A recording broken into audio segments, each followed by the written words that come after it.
يكون الأول ما يكون الثاني.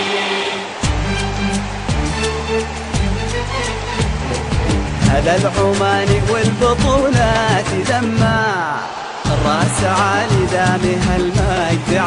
بسم الله الرحمن الرحيم، الحمد لله رب العالمين.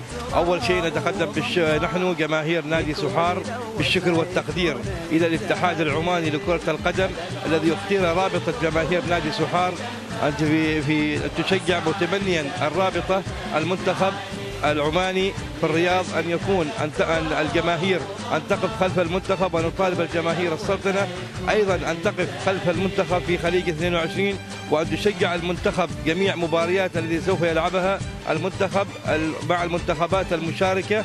وأتمنى المنتخب أن يكون من ضمن الفرق أو المنتخبات المشاركة في البطولة خليج 22.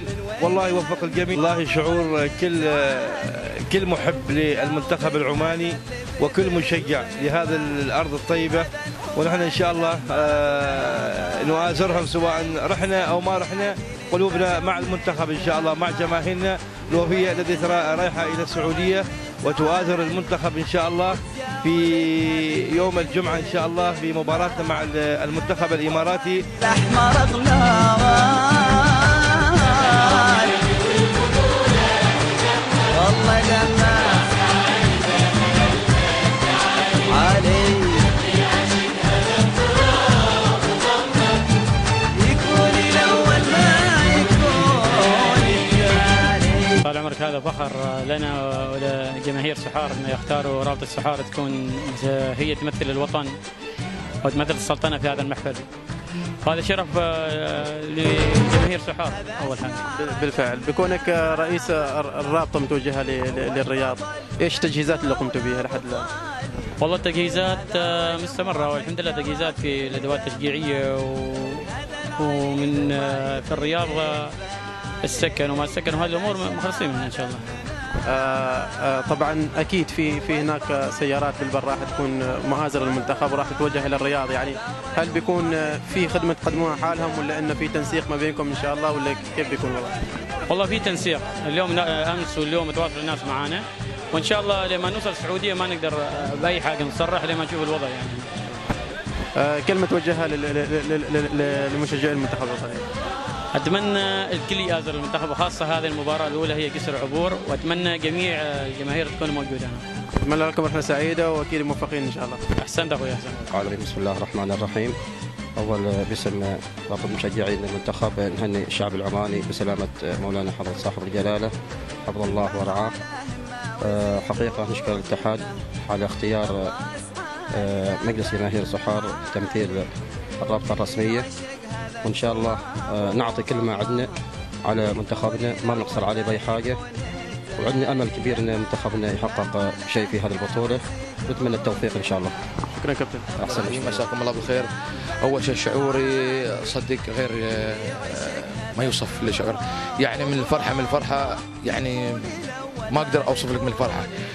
وإن شاء الله يعني يكون أول شيء نطلب من رب العالمين، وثاني شيء يعني الجمهور، وثالث شيء يعني يكون الوقفه كلنا نوقف يعني نبض واحد مع المنتخب العماني. بكونك قائد الرابطه ايش من التجهيزات والشيلات؟ طبعا نادي سحار يختلف عن منتخب عمان، يعني لازم انت تكون عامل حساب. هي ادري هنا بنقول يعني بنخليه على جانب الحين، بنقول يعني اساسا المنتخب العماني، وان شاء الله له عيوني وانا محضر اشياء يعني جميله وشلاته وعند الجمهور، يعني بس احنا التفاعل مثل الجمهور يعني يكون مره متفاعل. يعني انا طبعي مثل ما قلت طبعي 90 دقيقه انا اكون ما اوقف، يعني انا طبعي 90 دقيقه وما شاء الله علي، يعني فايز خسران متعادل، اهم شيء يكون مع المنتخب قلب وقالب. طبعا انتم تيم واحد، كيف الاعضاء اللي معك يعني ينشد بهم الحيل؟ والله التيم الاعضاء اللي عندي احنا نقول نشكر الله، يعني الحمد لله رب العالمين يعني على العدد، ونقول ان شاء الله اتمنى من الجمهور العماني ان شاء الله الموازنه المنتخب يكون يعني يحضر معانا المملكه العربيه السعوديه، بالرغم ان احنا بنروح يعني كرابطه يعني المنتخب العماني عدد يعني شوي زين، يعني ما يعني نقول بسيط وكذا يعني، فيكون عدد الحمد لله رب العالمين، والعدد اللي عندي يكون يعني ان شاء الله يكون عند حسن ظنهم، يعني ان شاء الله يكون فعاليه جيده وفعاليه. انا اهم شيء الحماس، انا عندي اهم شيء الحماس، يعني ما يعني توقف المباراه، ينتهي الشوط الاول توقف، يبدا الشوط الاول خلاص يعني مره يكون معاه يعني. فاتمنى من الجمهور ان شاء الله، واتمنى يكون الحضور يعني يكون حضور من الجمهور العماني، واتريا يكون ابي من يعني من الناس يعني يكون يسهلون للجمهور العماني، يكون يعني نبي اكثر واكثر يعني. والله الفكره هي حقيقه من تصفيات كاس العالم، يوم منتخبنا تاهل بعد مباراه عمان الاردن، عملت مبادره وطنيه بمحافظه ظفار، والحمد لله لقيت تجاوب من ابناء المحافظه وابناء السلطنه في المبادره لتوزيع مساعده المنتخب الوطني. طبعا في تجاوب من الشركات والمؤسسات اللي كلمتهم. الحمد لله في تجاوب، وهذا الفكره خاصه هذه الفتره الحمد لله صارت شركات في تجاوب، وان شاء الله بعد بطوله كاس الخليج عرضنا فكره للاتحاد العماني انه ان شاء الله تكون الرابطه شباب عمان من كل محافظه السلطنه شخص تحت اشراف الاتحاد العماني. اتمنى الموافقه عليها والتوفيق طبعا لكم في هذه، ونتمنى يعني الافكار تطرح كثير. كابتن طبعا كل الشباب من محافظه ظفار ولا في من مختلف المناطق؟ في شباب محافظه ظفار من جميع ولايات السلطنه. ممتاز جيد.